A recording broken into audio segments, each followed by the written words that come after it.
Hello and welcome. Why did I just start like that?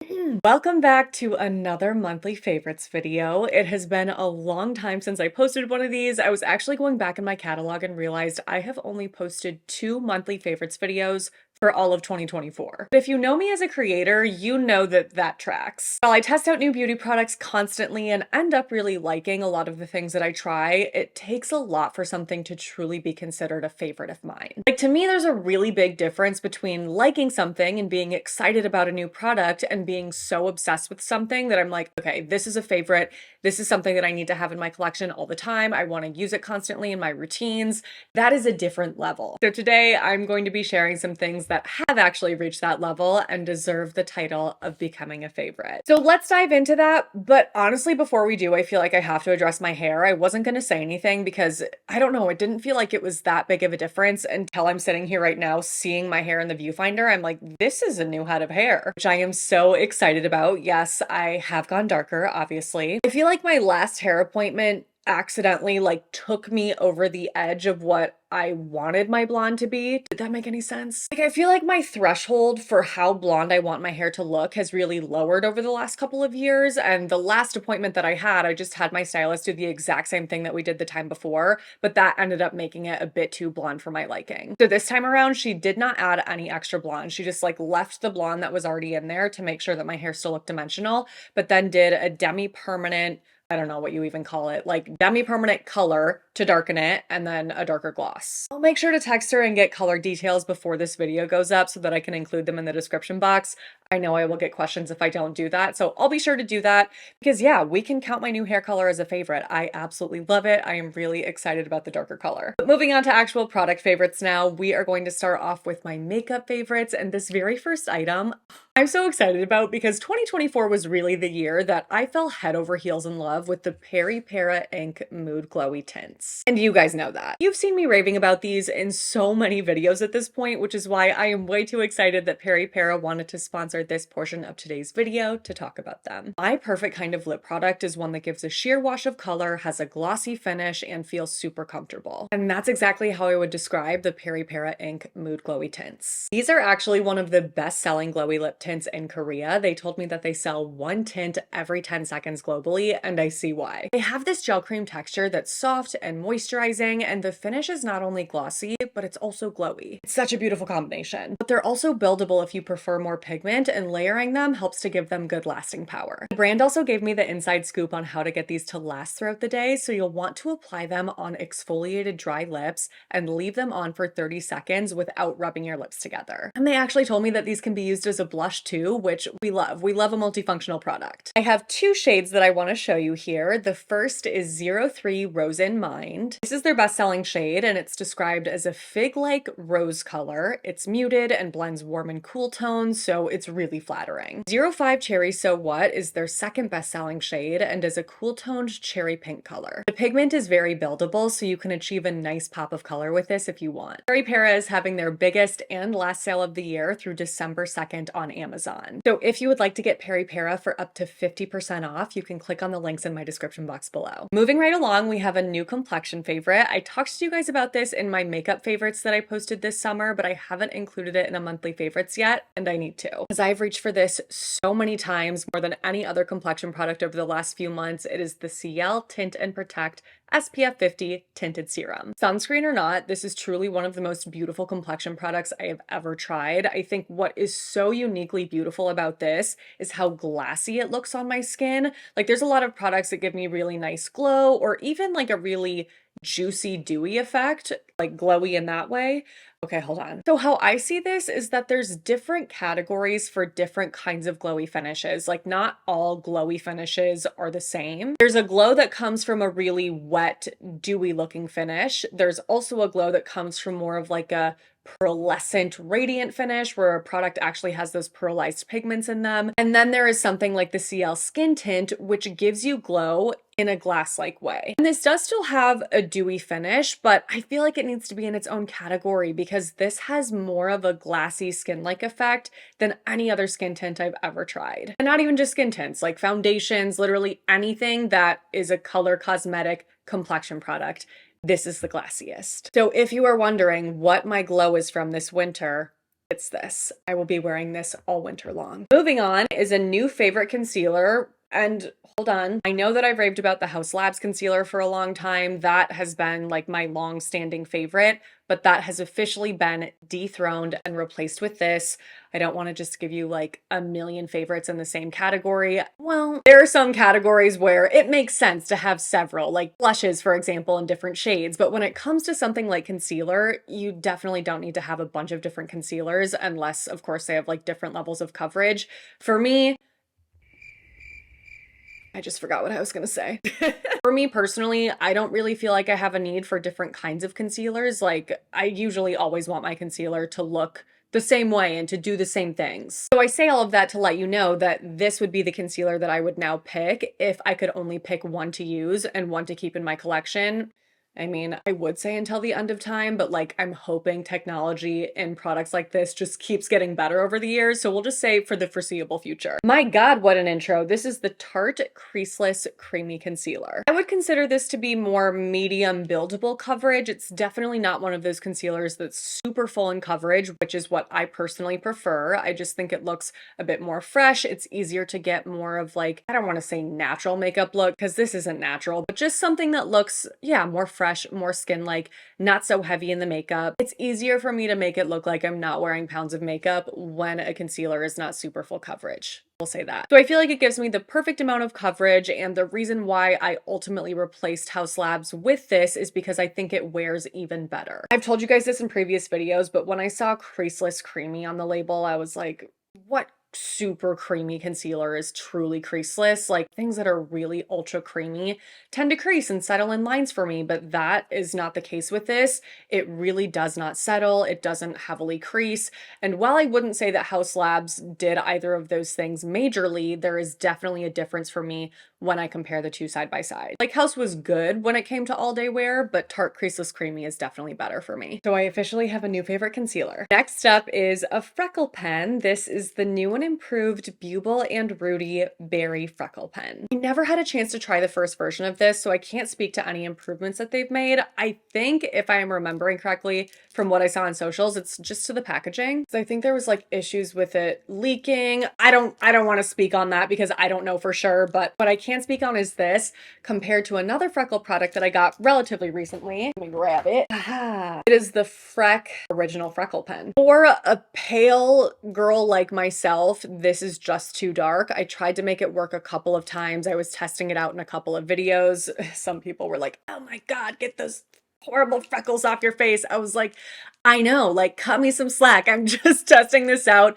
just starting out my freckle journey. So thank you to those of you that were like kind and just waited for me to feel that out. I found the best for me. It is this right here. It is definitely lighter. It's something that just looks more natural, not so intensely pigmented. Like when you kind of, what do you even call that? When you're like tapping out your freckles, when you do that, they just have more of a sheer natural look than the freckles, at least on my skin tone. I also find this to be so much more forgiving than the Freck pen. Like that one, you saw me use it in a Get Ready With Me once, and I had to literally take off my makeup and redo it because it like stained my face immediately. This gives you significantly more wiggle room, so I would just say it's more of a foolproof product anyway. Next up are the new Sephora collection brushes that I got during the Sephora VIB sale. I showed you guys these in my haul, and while I typically would never include anything in a favorites video that had like that tight of a turnaround, this I will make an exception for because I already knew that I enjoyed their eye brushes and the material on them because of this brush that I had right here. So this is their Pro Concealer 57, which I had been using for like an all over lid and crease brush. But I wanted to get a couple smaller options that were just a little bit more precise and a bit more focused on the crease. So I got these two right here. The top is the oh, you can't see that, hold on. The bigger of the two right here is the 26, and this one, the smaller of the two, is number 19. Since I already knew that I really enjoyed the material of these bristles, really the only thing to like make sure I loved was the size and shape, and they are in fact perfect. I just feel like the way that these sit in my creases and on my lid, it is exactly what I was looking for. So highly recommend all three of these brushes. Let's move on to Bodycare, shall we? First up is a body wash that did not smell anything like I expected it to, but in a good way. It ended up being such a pleasant surprise. So this is the Dove Restoring Body Wash in the coconut and cocoa butters fragrance. I love coconut and cocoa butter fragrances, so I was like, okay, perfect, let's try it out. What I did not anticipate from this, sorry, it's so good, was a sugar cookie smell. This smells like cookies to me. That's cookies. Gave me cookie, got you cookie. So good. Oh my gosh. Okay, I need to like try to smell it one more time to make sure I'm not getting coconut. No, I'm sorry, this is cookies. This smells so insanely delicious. I could literally just use this as my only body wash until the end of time and I would be perfectly content because it's the exact kind of gourmand fragrance that I am obsessed with. Oh, it's so good. And it's just a nice body wash aside from that. It's creamy. It doesn't ever make my skin feel dry or stripped. It just like, it does what you want a body wash to do while also smelling perfect. Speaking of smelling perfect, okay, I remember, I have a vague memory of me in the depression phase of my life. I can laugh now, but like, oh my God, it really was. In Chicago, I think I did like a body care pampering video. You know what's actually insane? Like my memory of this is like dark. And you hear people say that like when you're really depressed or like going through it, like things feel darker, like there's literally a lack of color. And I feel like I did not realize that until I was removed from it. But looking back, I'm like, even my memories, it's like the brightness of all of my lights is turned all the way down and everything is just like so dark. Anyway, I believe that in the body care video that I did in that apartment, I used the EOS Vanilla Cashmere Body Lotion. I could be making all of this up too. Like maybe it wasn't that video, maybe it wasn't that time. But what I was gonna say is I remember really loving the smell and I loved the texture of it, but the actual pump was faulty. So I was like, oh, okay, well, I feel like I can't recommend it fully then because I'm having to actually like twist it off to get the product out. That's obviously annoying. And I remember seeing comments from people saying like, oh, I have that lotion. It's never done that for me. Like you must have gotten a dud, definitely get another. I kind of forgot about it. But EOS body lotions are definitely having a moment on TikTok. So that inspired me. And I am so glad because now I have actually 3 of these lotions and none of the pumps are faulty. They all work great. And gosh, these smell so good. So this is Vanilla Cashmere. Honestly, this is giving me similar vibes to that Dove body wash. Like kind of smells like a cookie. It smells so good. I'll just squeeze some of this up and show you guys the texture of it. I feel like this is the perfect kind of texture for a body lotion. When you want something that's like, oh yes, creamy, moisturizing, nourishing, but not so thick that it's like body butter status. It's not quite to that level.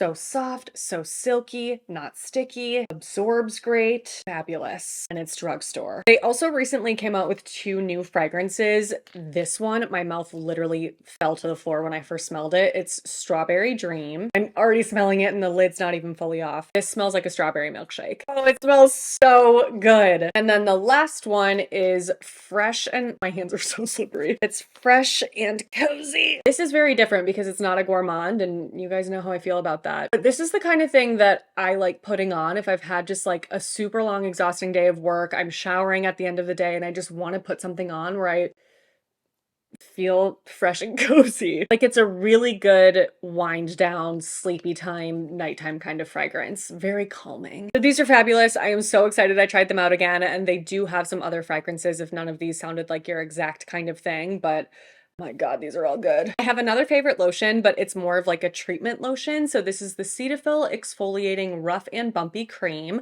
I talked about this in my recent beauty hacks video. I love using a cream like this that has urea. This one is 20% urea for the purpose of kind of like prepping my skin for self-tan, helping to start the exfoliation process, getting rid of that dead color. The color's not dead, just the old color. Why did I say dead color? But I recently had the weirdest thing ever happen to me. Only on one leg, I like erupted and razor bumpy zit type things. I tried to do some Googling and I think it was folliculitis from a razor, but also at the same time, I'm like, why did that just happen on one leg? It was like my left front of thigh, back of thigh, and calf. And they were like a combination of smaller ones that looked like whiteheads and then like big underground ones. I was like, what is happening? And since I don't normally get razor bumps, I feel like I was like, I guess I'll just like let it heal. I don't really know what to do. And they were not going away. So I was like, wait, this is the exact kind of thing that this would be perfect for. And honestly, probably like more so what this was created for.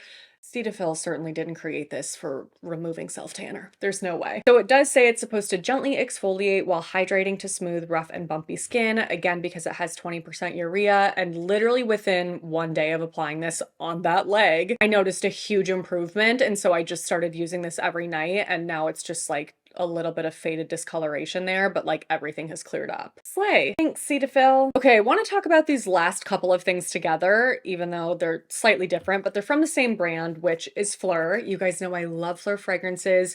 They came out with a few new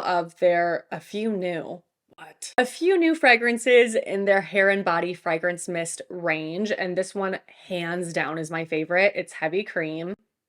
We're not surprised. This has top notes of lemon sugar, marshmallow, and orange, heart notes of jasmine blossom, coconut cream, and ambretolide, and base notes of vanilla mousse, salted caramel, and whipped cream. Addicted. I am hoping to God that they come out with this in an actual perfume so that it can last even longer, and also a body oil and body cream. I don't even know if they have body creams. Oh my gosh, this is so good. But honestly, despite the notes, not too sweet. You guys, I recently got Bianco Latte on the recommendation of a lot of you, and I've just like heard amazing things about it. It's for gourmand lovers. I think it's too sweet for me. I need to keep testing it out and maybe doing like a spritz of that with something else, because like now that I have it. And I'm like, God, I don't want to waste it because perfumes are expensive. But to me, this smells so much better than that so far. I feel like people are going to be very upset about that, but I'm just being honest. This smells so good. And Fleur also came out with a deodorant in their beloved Vanilla Skin fragrance. I am a Vanilla Skin stan. If you are not familiar with Vanilla Skin, the top notes are pink pepper, pink apple, and sugar crystals. The heart notes are lily, jasmine petals, and cashmere wood. And the base notes are benzoin, vanilla, sandalwood, and agarwood. You guys know me. I do not mess around with like clean deodorants. I had a phase in my life where I was testing them out and I was permanently sweaty and wet under my arms. Like it's a disgusting phase for me to think back on. I'd be like in my corporate office in these thick, heavy sweaters in the winter and just literally pitting out all the time. It was awful. So I don't have any interest in going back to that. What I have been doing with this is putting it on top of an aluminum-based deodorant so that I'm not having to forego that, because I need that. And I absolutely love it. There really is something about like an amazing smelling deodorant that works so well, because it's like as you get a little bit sweaty and just like, you know, even body temperature changes, you get that smell. So having it be something like Vanilla Skin, next level good. All right, let's move on to hair. I do have to say, I don't really have anything new here. Like a couple things I'll mention, but for the most part, you guys, I am just like obsessed with everything that I've been recommending. So I'm still going strong with like Pantene Miracle Rescue, Pureology Strength Cure, Amika the Cure, and of course, my number one favorite out of everything right now, Dove Bond Strength. I couldn't remember if I talked about this in my last favorites video, and I did, so I won't like give this a special dedicated spot, but I did have to just bring it up because I'm like, when I'm thinking about the hair care products that I'm obsessed with, this is the first thing I think of. What I will say has changed a lot for me in like the past year has been my focus and obsession with having a clean scalp and clean hair. And honestly, I think the biggest reason for that is because of getting my trichology certification. Like I think back to how filthy my scalp used to be. And in my defense, I didn't realize it was filthy, but like it was. I am horrified at the state that I used to allow my scalp to exist in. So now I am pretty much always using a deeper cleaning shampoo on wash day. I do wash 3 times a week. And for me, as somebody who has a way better understanding now of scalp health and what we need to do to take care of our scalp, I personally feel that it's really important for me to get more of like a clarifying cleanse or just like a really deep cleaning shampoo session in each of those wash days, given that I am getting sweaty in between, I'm prone to seborrheic dermatitis at the back of my scalp. Like, I just want to be as clean as possible, because in an ideal world, I would wash my scalp daily, but like, you guys, I can't do it. I don't have it in me right now to add another wash day to my week. Like, I can't do it. So with that being said, I have really been focused on using shampoos that do an amazing job at just like getting rid of everything. I want my hair to feel so light and airy and bouncy because of the fact that I have cleaned it so well that none of that residue, none of that oil, none of that nothing is left behind after washing. So shampoos like Pantene Volume and Body continue to be an absolute must for me. Like, I need shampoos like this in my wash day routines to keep my scalp feeling healthy. But on top of that, I've also been focused on integrating shampoos that have active ingredients that have been proven to promote scalp health in one way or another. So I told you guys about Head & Shoulders Classic Clean in my last favorites video. It has 1% pyrithione zinc, which is really helpful for scaly conditions, flaking, itching, dandruff. I have still used this every single wash since that last video. This is just like something I have to use now in that area where I'm prone to sebderm. But something else that I added to it, this is the Nizoral anti-dandruff shampoo, and the active ingredient is 1% ketoconazole. It's an antifungal ingredient with similar use cases to pyrithione zinc, and if you're like, fungus, what? We all have fungus on our scalp, as disgusting as that sounds, but it's an overgrowth of that fungus that contributes to scalp conditions like sebderm and dandruff. So I started using this in combination with Head & Shoulders, like in the exact same wash. I'll do Head & Shoulders first, rinse, then apply this, and I really feel like the addition of this has just further improved how itchy I can get in that spot. So don't be afraid to mix and match hair care products like this, because you may end up getting even better results by integrating both into your routine instead of just feeling like you have to pick one. And then the last one is the Neutrogena Scalp Therapy Anti-Dandruff Shampoo. This is the extra strength version with 3% salicylic acid. I just used this last night as my all-over shampoo, and then I used that in combination with these two. These I just focus on the back of my scalp in that area where I get itchy, and then I used this one all over to get that exfoliation benefit on my entire scalp because I am somebody that gets oily. I know that products like this and Head & Shoulders and Nizoral are not sexy at all. Like, these are not the most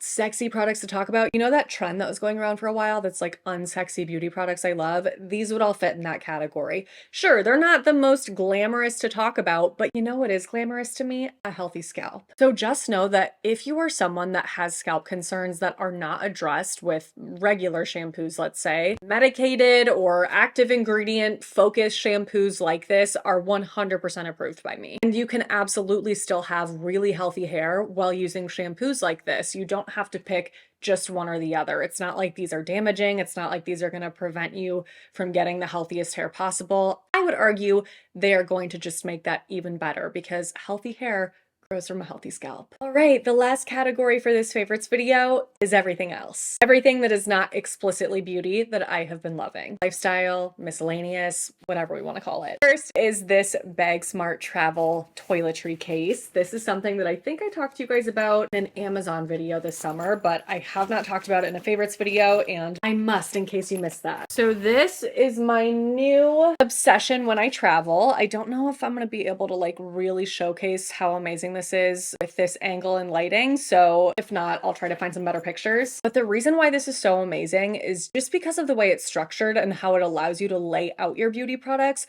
so that you don't have to have everything just like thrown in and jumbled around. You don't have to spend forever looking for one certain item. Everything is laid out beautifully because of how this is organized. So it has 4 mesh organizers going around each of these compartments on both sides. So like 8 mesh organizers total. So I can just keep things very clearly spaced out. I can see everything inside this. It's just so handy. And on the other side with more mesh pockets, that's what I should have called them, mesh pockets, not organizers. And you could put makeup brushes here, like anything else that fits. It is just, it's geniusly laid out. It has been so amazing for travel. They do have a lot of other colors as well if you're not into black. Either way, it's not like the cutest organizer to look at. Maybe one day they'll make it cuter, but whatever. It works. It's just, it's so much more convenient. I just blacked out. I was gonna say calming. I don't know if that's the right word. It just makes me feel less stressed when I'm traveling. Like nobody wants to be hectically rummaging through a million different cases to try to find one lipstick. Next is this sweater that I'm wearing right now. Not necessarily like this color, even though this is a fun new color that I have added to my closet, but specifically like this sweater itself. This is the Easy Street tunic from Free People. I'm gonna have to insert pictures from their website because it's like so massive. I can't fit it all in this horizontal frame. This is my favorite oversized sweater ever. It's so comfy. It comes in a bunch of cute colors. So I had it in black. I wore that all winter long last year. Wanted to get some more colors. So I got this, I got a brown shade, I got pink. Everything about it is just perfect for those days when you want a slouchy oversized sweater that is ultra comfy and looks perfect with leggings. Another apparel item are these sneakers that I am loving. These are definitely unique to my sneaker collection. I have a lot of Nikes and things that look a little bit sportier, so I was really excited to get a pair like oops. So I was super excited to get this pair because I feel like they're just like they're a little cuter. They're a little more fashionable than like an Air Force One and Air Max, stuff like that. So these are the Gola sneakers. They also have these in different colors. I am certainly a neutral shoe kind of gal, especially for a sneaker, because I want to be able to wear these with everything. And like I could wear these with this and it would work. They have like a suede material here, and then this part is leather. They also have some coats I want to show you guys. I was going to show them to you last year, but it was like the end of the season. And I'm like, okay, no one's going to buy a coat when it's about to turn into spring. So if you don't know this about me, I live in Minnesota. It, as you guessed, gets extremely cold, and it also gets like different levels of cold to where you need different kinds of coats. If you live in the Midwest, I'm speaking your language. So this is the first coat for when it is like starting to get really cold, but it's not frigid yet.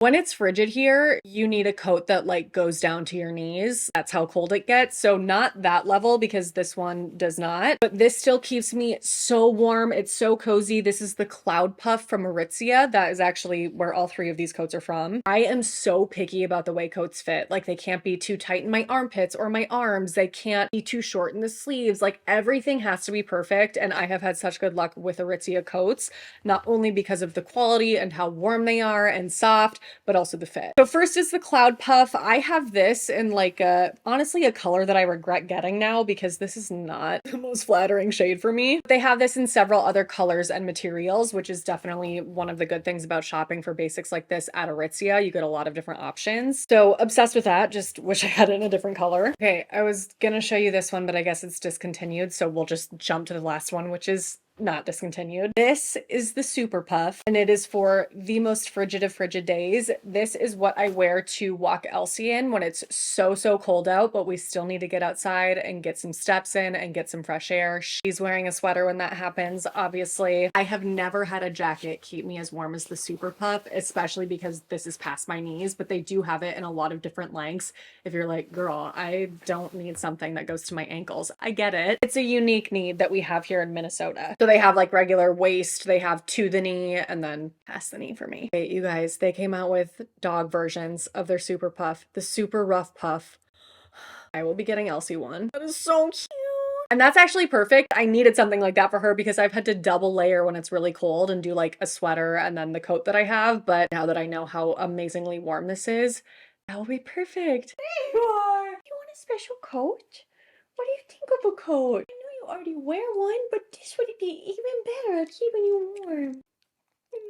Second to last, before we wrap up with books, as always, I wanted to show you guys a couple Christmas decor finds that I love. I feel like I often see questions about what is sitting behind me, the decorative pieces that I have sitting out, and while I'm not finished with this yet, because some of these are gonna go back there, I had these houses up last year that I got questions on, and so I wanted to share that with a couple other things. So I found these just freaking adorable houses at Anthropologie. They're all speckled in glitter. They're so cute. I got this one right here. I got a couple other new ones that I put downstairs. I basically will get double of like whatever I put back here for my decorations like in my house because I just love them so much, and I think that these are so adorable. So I'm gonna add these so that we have more houses back there. I just think they're so cute. I have 3 shelves that like border my TV on either side of it, and so right now I have these houses on the top shelves on either side. So cute. And then I got a couple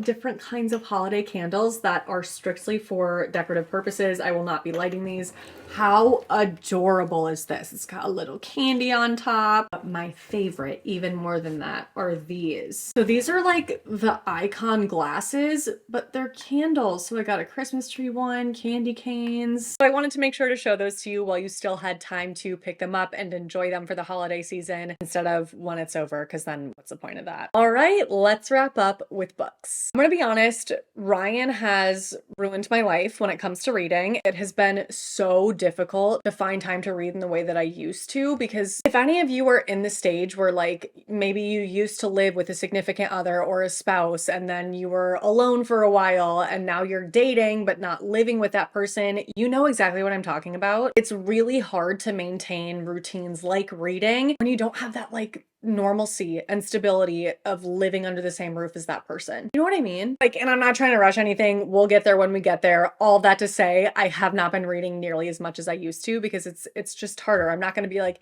hey, come over and hang out and I'm going to sit on the couch next to you and read while you're here. And I also feel like I have read several books that like I just haven't loved, so I haven't wanted to include them in a favorites video, like books that have been fine but nothing to write home about. So that's why I feel like my book recommendations have been further and fewer in between, but this is one that, oh my God, I highly recommend. I know I'm late to the game here, but this was so, so good. This is I'm Glad My Mom Died by Jeanette McCurdy. It is her, we call this a biography, autobiography, because she wrote this, right? I didn't even read this actual physical copy though. My sister gave this to me. Oh my God, I feel like this was like 2 years ago and she was like, it's amazing, you have to read it. I never got around to it. I kept putting it off because there were fiction books I wanted to read instead. So I eventually just decided to purchase on Audible because I actually really love listening to celebrity memoirs when it's the celebrity telling the story themselves. And that was the case with this one. It was Jeanette telling the story and oh my gosh, it was so good. I feel like I don't even know what to say about this other than it's so good. So eye-opening about what child stars go through. And this was just like so honest that at times I was like, oh my God, I can't believe she wrote that, but in a good way. I felt like I was reading her own personal diary. It was just so incredibly raw and real. So highly recommend that one. The other is the first thriller book I've been excited about in a while. It is The Only One Left by Riley Sager. It's described as a deliciously twisty and addictive gothic thriller about a young caregiver assigned to work for a woman accused of a Lizzie Borden-like massacre decades earlier. I feel like that's kind of all I need to say. This was really reminiscent to me of the Ruth Ware days that I deeply miss, where all of her books had kind of like a old gothic-y Victorian like spooky vibe. Her books have definitely changed a lot since. I feel like the last 3 of them I haven't been obsessed with. So this kind of brought back that feel that I had been missing. It is very everything I said, spooky, gothic-y. I loved it. The next book journey I'm going on is one that I have been putting off for a year now. I read A Court of Thorns and Roses maybe in like December of last year, just about a year ago, and it was the last book I read before I was like, you have to stop reading before your trichology exam or like you're not gonna pass. If you haven't read A Court of Thorns and Roses yet, I know again I'm late to the game. It's just like, it's a journey that you're gonna go on. There are so many books, a couple of them are super long. And then I know after you read this, it kind of just like opens the world of this author's whole universe of books and you want to read all of them. And I saw the path I was going down and I knew I needed to pause so I could prioritize studying. So I am circling back on this. I will say I was not as obsessed with this as I hoped to be based on like all of the rave reviews. I definitely preferred Fourth Wing, but I have heard that this series just gets better and better as you go on. So I am excited to dive into the second book, but I did start, I read a few pages and I was like, dang, I think I waited too long. I definitely remember enough and I could read the second, but I feel like I want to go back and just really understand all of the details, knowing that I'm about to read several books in this series. So I think I might reread this first and then I will dive back in. So I really want to put my heart into it. I want to give it a fair shot. So if you are looking for some good winter books and you haven't yet started ACOTAR, let's read together. I can't wait to talk to you guys about it. All right, you guys, that was my last favorites video like this for 2024. Crazy. We are officially kicking off end of year video season after this. There are videos that I do at the end of the year every single year, some of which are, of course, favorites videos where I talk about my absolute favorites, products that impressed me the most from the entire year. So I wanted to get one last video like this up before we dive into that. I cannot believe we are already at this time of year, but this is my favorite time of year for content. I love just like feeling like I'm recapping the year and looking back on everything, the launches, the new products I tried and got excited about, how my routines changed, all of that. So stay tuned for end of year content coming up very soon. If you enjoyed this video and would like to see more from me, please don't forget to give it a thumbs up, subscribe to my channel if you haven't already, click on that notification bell, and send my channel to a friend. Thank you so much for your support in doing those things. It truly means the world. Thank you for watching my videos. I love the freaking heck out of you guys. Make sure to stay tuned for my next one because that will be up in a few days. But until then, I hope you have a great few days.